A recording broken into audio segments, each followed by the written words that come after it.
on peut simuler des maquettes à l'échelle 1 en numérique, et en fait, on peut, en tant qu'employé, se balader dans cet avion numérique. Ça ne peut exister que si on a un niveau de cybersécurité élevé. Et ça marche ça à la fois en entreprise, mais ça marche aussi à la maison. La donnée, en fait, elle est vraiment partout.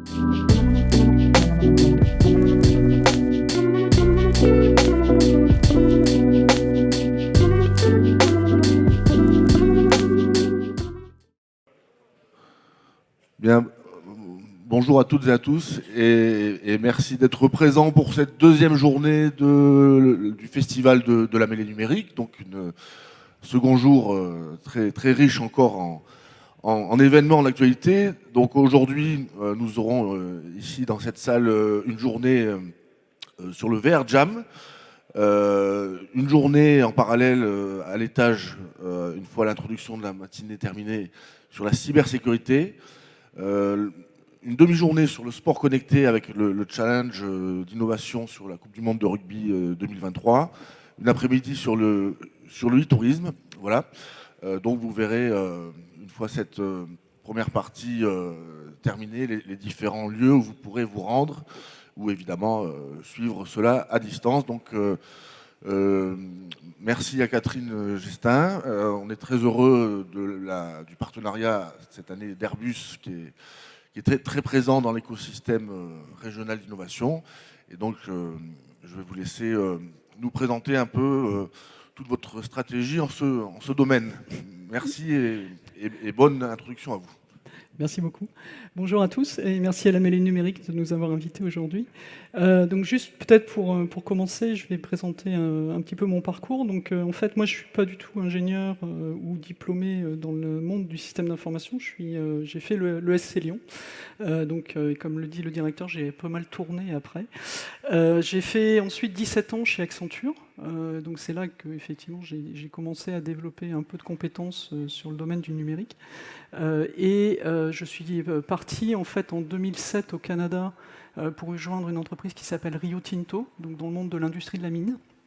Je suis rentré en France en 2013 pour prendre le poste de directrice des systèmes d'information d'Airbus Hélicoptère, donc le petit frère de la famille Airbus.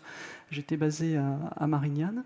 Et donc en 2020, donc 2 semaines avant le lockdown, j'ai pris le poste de directrice des systèmes d'information d'Airbus. Donc ce qui a été toute une expérience. Et depuis juillet 2021, je suis membre du comité exécutif, donc en charge du digital et des systèmes d'information, rattaché directement à Guillaume Foury, ce qui montre, si vous voulez, un petit peu l'importance que le numérique a pris chez Airbus dans ces dernières années. Le digital aujourd'hui chez Airbus, il est partout. Vous en avez au RH, vous en avez à la finance, vous en avez en production, vous en avez au bureau d'études, vous en avez au légal, vous en avez à la communication. Il y en a absolument partout. Mais c'est que le début. C'est-à-dire que ce dont on est en train de s'apercevoir, c'est que tous les domaines ont déjà du digital et en veulent plus, en ont besoin de plus pour pouvoir continuer à être performants dans leurs différentes missions. Donc, et on s'est fixé en fait chez Airbus une mission qui est d'être les pionniers d'une industrie aéronautique spatiale, durable, pour un monde sûr et uni. D'accord ? Donc c'est vraiment la mission qu'on s'est donnée, et en fait le digital va contribuer à ça, on y reviendra un petit peu tout à l'heure. On n'y arrivera que si on arrive à réussir notre transformation numérique. Aujourd'hui, on est convaincu qu'il n'y aura pas en particulier de décarbonation de l'industrie aéronautique s'il n'y a pas de digitalisation et de numérisation en parallèle. C'est vraiment très intrinsèquement lié. C'est vrai pour notre industrie, mais c'est vrai pour beaucoup d'industries. On le voit dans l'industrie automobile, on le voit dans l'industrie de la pharmacie, on le voit dans l'industrie du transport. Dans tous les domaines, on s'aperçoit que le numérique est en train de prendre une part extrêmement importante dans la transformation et en particulier dans la décarbonation. Alors comme aujourd'hui, vous parlez réalité virtuelle, alors je m'excuse par avance, je vais sûrement utiliser des termes en anglais, je n'ai pas l'habitude de parler en français, donc je vais sûrement utiliser beaucoup des termes en anglais. Mais comme aujourd'hui, en fait, la journée est consacrée d'une part à la cybersécurité et d'autre part à la réalité virtuelle, Je vais me concentrer sur ces deux aspects-là. Je ferai un petit aparté également sur la sustainability. Voilà, ça commence.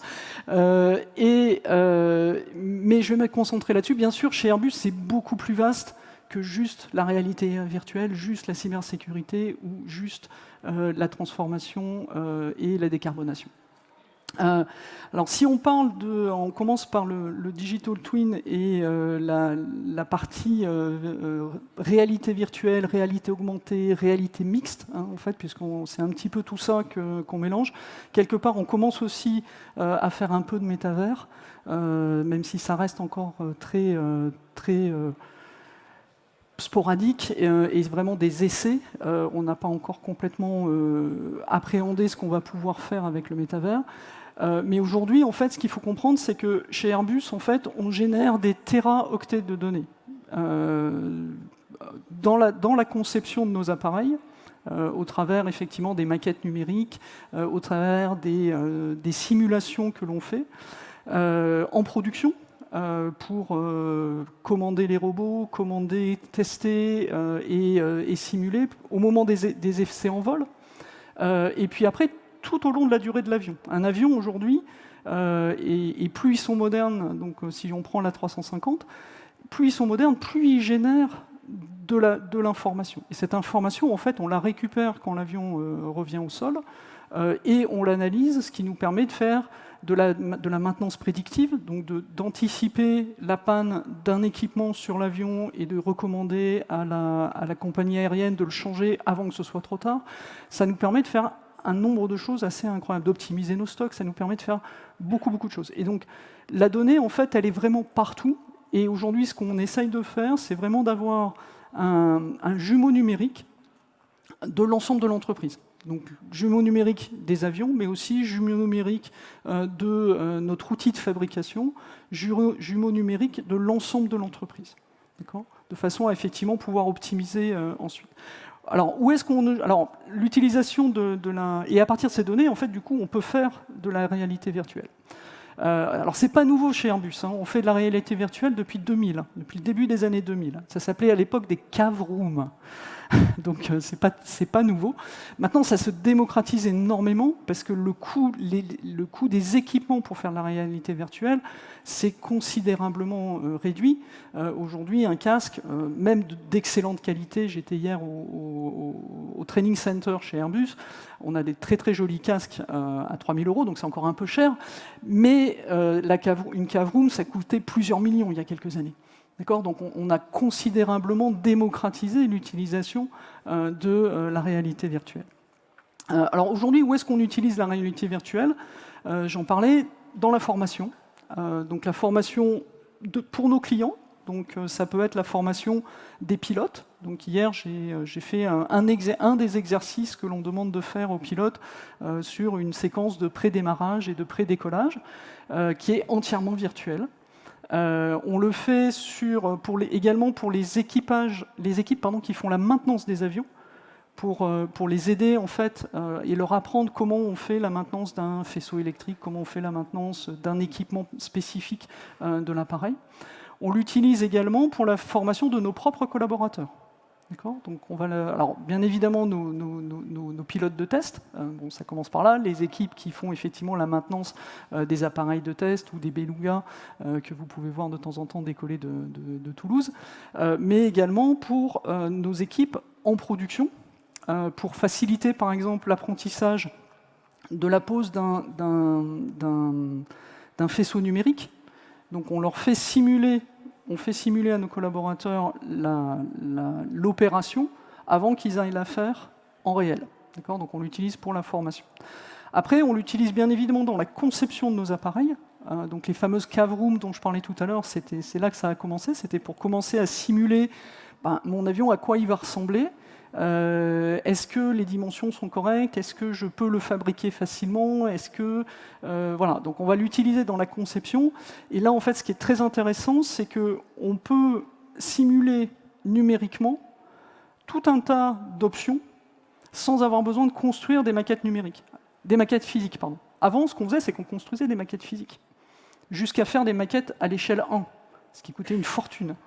Aujourd'hui, en fait, on peut simuler des maquettes à l'échelle 1 en numérique, et en fait, on peut, en tant qu'employé, se balader dans cet avion numérique et pouvoir du coup simuler des opérations pour vérifier que, effectivement, pour la compagnie aérienne, ce sera facile à exploiter, que pour les personnes qui devront faire la maintenance, ce ne sera pas un enfer, voilà, etc. Et que l'avion a bien les propriétés qu'on attend.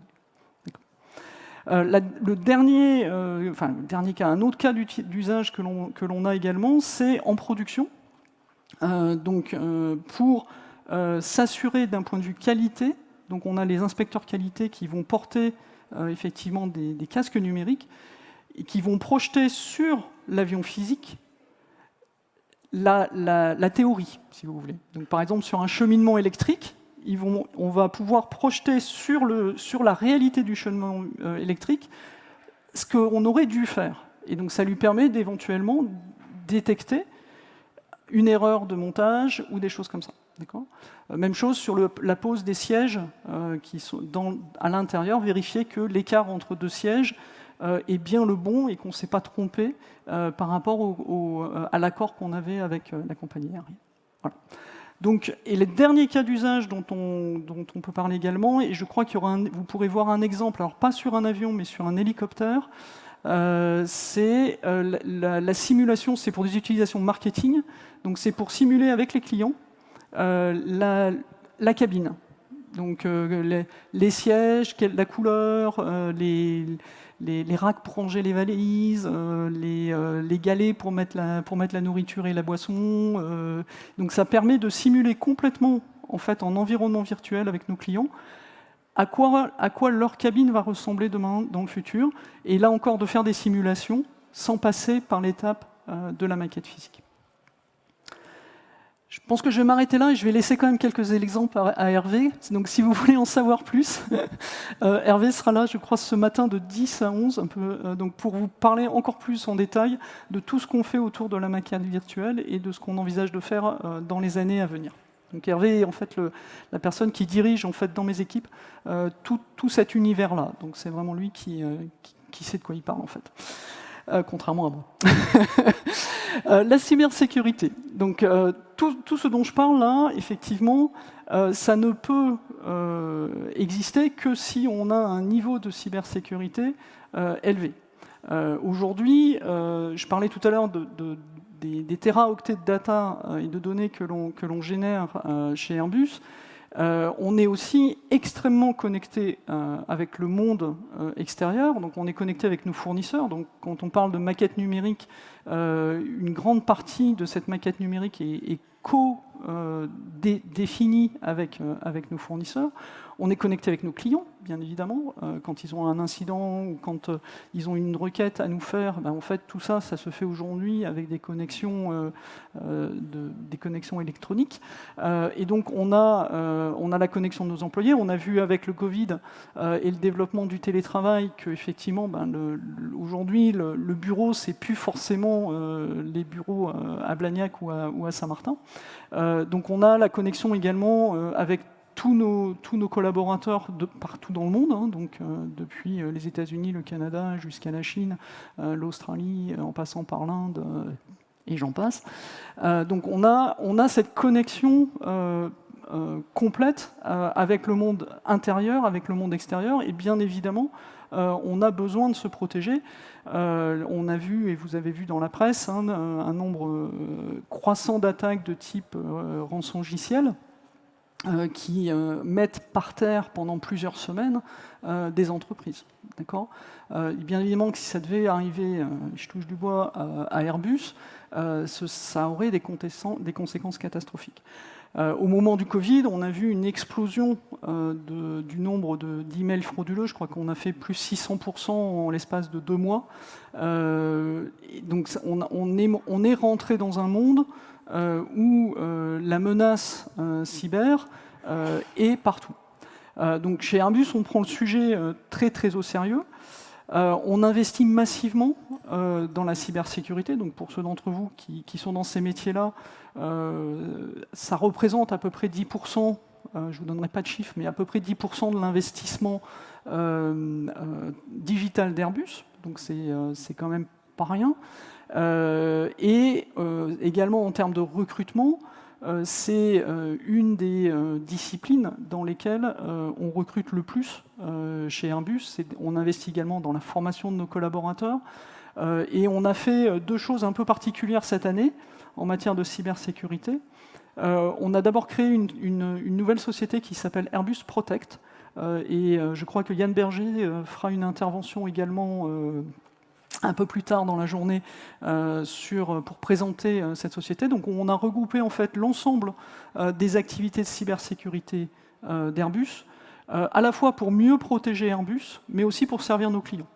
D'accord ? Donc on a des contrats de protection pour un certain nombre de nos clients gouvernementaux, par exemple, ou compagnies aériennes, où on collabore avec eux. Et donc ça sera la mission d'Airbus Protect. Avant, cette activité était un peu dispersée dans le groupe. On a décidé de la regrouper. La deuxième chose un peu originale qu'on a faite cette année, c'est qu'on a créé notre propre diplôme de cybersécurité dans le monde aéronautique. Donc on a fait notre entrée il y a quelques jours, là, le 5 septembre. Donc on a sélectionné 23 étudiants pour la première promotion. C'est une promotion en alternance, c'est-à-dire que les étudiants vont être à la fois à l'école, donc sur notre site de Saint-Éloi, mais ils vont aussi être en alternance dans les équipes cybersécurité d'Airbus. Dans mes équipes, dans les équipes de Yann, et dans les équipes d'Airbus Defence and Space, dans les équipes d'Airbus Hélicoptère demain, dans les équipes d'Airbus Atlantique. Donc l'idée, c'est effectivement de recruter, de former des étudiants pour pouvoir leur offrir à la sortie de leur diplôme un emploi dans notre groupe. Et je crois que si vous voulez en savoir plus, normalement, Denis Sordeno, qui est le directeur de cette école, là, sera là, je crois, vendredi matin, si je ne dis pas de bêtises. Alors, comme je disais tout à l'heure, en fait, le numérique est vraiment une clé de succès de la décarbonation de l'industrie aéronautique. Pour cela, nous, en fait, on le regarde de deux aspects. On a d'abord, côté direction des systèmes d'information et du digital, un rôle d'exemplarité, c'est-à-dire qu'il se faut d'abord que l'IT soit vert et qu'on soit effectivement qu'on soit à la tête d'un numérique qui est responsable. Et donc là, en fait, on a principalement deux axes d'activité. Un premier axe qui est autour de la sensibilisation de nos collaborateurs à être plus modeste, entre guillemets, dans l'utilisation du digital, à être plus responsable, donc sur l'utilisation de l'email, sur le recyclage des équipements, sur les impressions, sur un ensemble de... Et donc là, on travaille par campagne, en fait, avec nos collaborateurs pour les sensibiliser et voir ce qu'ils peuvent faire pour nous aider à réduire leur propre empreinte. Et ça marche ça à la fois en entreprise, mais ça marche aussi à la maison. Donc il y a cette double utilisation. Et puis après, il y a ce qu'on fait nous en interne pour l'utilisation, l'optimisation de nos data centers, une utilisation responsable du cloud, et l'ensemble des... on a développé des standards de développement qui sont éco-responsables, donc qui consomment moins d'énergie, et donc c'est sur l'optimisation du code et ce genre de choses. Donc on travaille sur tous ces aspects-là pour rendre le numérique chez Airbus plus responsable. Et après, en fait, on contribue aussi à un très grand nombre de projets chez Airbus qui sont sur la décarbonation. Je vais prendre deux exemples. On a travaillé... et donc là, on revient au premier élément qui est qu'on génère des tonnes de data. Et donc à partir de ces données-là, on est entre autres capable d'optimiser la course des avions entre deux aéroports pour éviter des temps d'attente au décollage, pour éviter des temps d'attente et de faire le tour de l'aéroport 20 fois avant de se poser.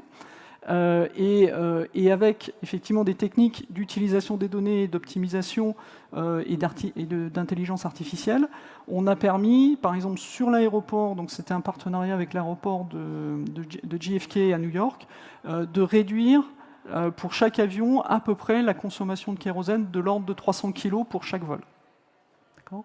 Ce qu'on a également fait, alors là pour l'instant, donc ça c'est en opération, Ça marche et c'est déjà utilisé par les compagnies aériennes sur l'aéroport de JFK. Ensuite, ce qu'on est en train de faire aussi, c'est de voir comment on peut encore optimiser. Et donc là, on a un projet qui s'appelle Fellowfly, où l'idée, c'est ce dont on s'est aperçu, les oiseaux, quand ils font des migrations, ils volent en formation. C'est pas innocent. Ils volent en formation parce que celui qui est devant, il a du boulot, mais ceux qui sont derrière, ils en ont moins. Donc c'est moins difficile. Donc on a essayé de voir si effectivement, si on faisait la même chose avec des avions, est-ce qu'effectivement les avions qui sont derrière consomment moins? La réponse est oui, de l'ordre de 5%. Donc on a fait un premier vol entre New York et Toulouse, en fait, avec deux A350 de tests d'Airbus, et on a démontré qu'on économisait 5% de la consommation sur l'ensemble du vol. On pense qu'on peut encore probablement faire plus, donc on travaille sur tous ces sujets-là, donc dans les équipes qui sont autour de la donnée, autour de l'intelligence artificielle.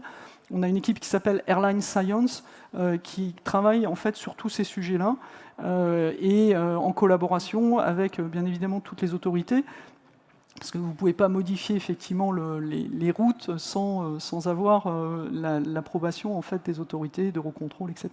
Donc c'est des partenariats qu'on a et sur lesquels en fait, les équipes d'Airbus travaillent aujourd'hui. Je vais probablement m'arrêter là pour vous laisser un peu de temps quand même pour les questions.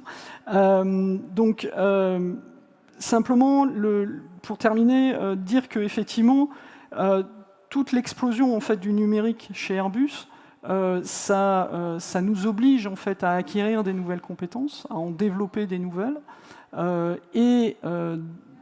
ça crée des centaines d'opportunités dans les équipes pour participer en fait à cette transformation de notre industrie. Comme je disais tout à l'heure, on veut vraiment être les pionniers de la décarbonation de notre industrie. On s'est vraiment donné cette mission-là. On est reconnu mondialement sur ce sujet-là. Et on a pris, il y a quelques années, le leadership sur Boeing. Alors, pas uniquement sur la production des avions et les ventes, mais aussi sur ce sujet-là. On est très écouté, on est très regardé. On le prend très, très au sérieux. Et on s'est vraiment donné cette mission-là d'être les premiers à mettre en vol. Et donc là, on s'est fixé 2035 comme objectif, mettre le premier avion totalement décarboné en vol et en service en 2035. Sachant que l'industrie, dans son ensemble, a pris l'engagement d'être effectivement net zéro en 2050. Alors, il n'y a pas que l'avion décarboné, on travaille beaucoup sur d'autres sujets, mais qui ne sont pas digitaux, donc j'en parlerai pas aujourd'hui. Sinon, je vais exploser mon temps de parole. Voilà pour ce que j'avais à vous dire. Je vous remercie de m'avoir écouté. Et si vous avez des questions, je vous écoute.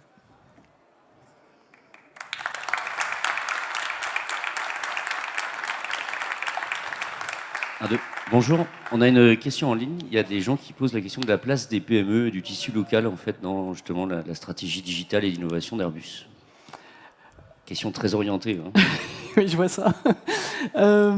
Donc effectivement, on travaille en partenariat avec un très grand nombre de petites et moyennes entreprises. Le tissu industriel d'Airbus, il faut savoir que Airbus se focalise sur l'assemblage en fait, de l'avion final. Par contre, on travaille avec des dizaines de milliers d'entreprises qui nous fournissent les différents équipements qu'on assemble. Donc on a effectivement un partenariat extrêmement détaillé et extrêmement approfondi avec tout le tissu de la région, mais au-delà même de la région. Hein. Donc on est avant tout une entreprise européenne. Donc on a des activités en Allemagne, en Angleterre, en Espagne. Je vous disais tout à l'heure, on assemble aussi des avions aux États-Unis, on en assemble en Chine. Donc on a effectivement un partenariat avec beaucoup d'entreprises, en particulier sur ces sujets-là.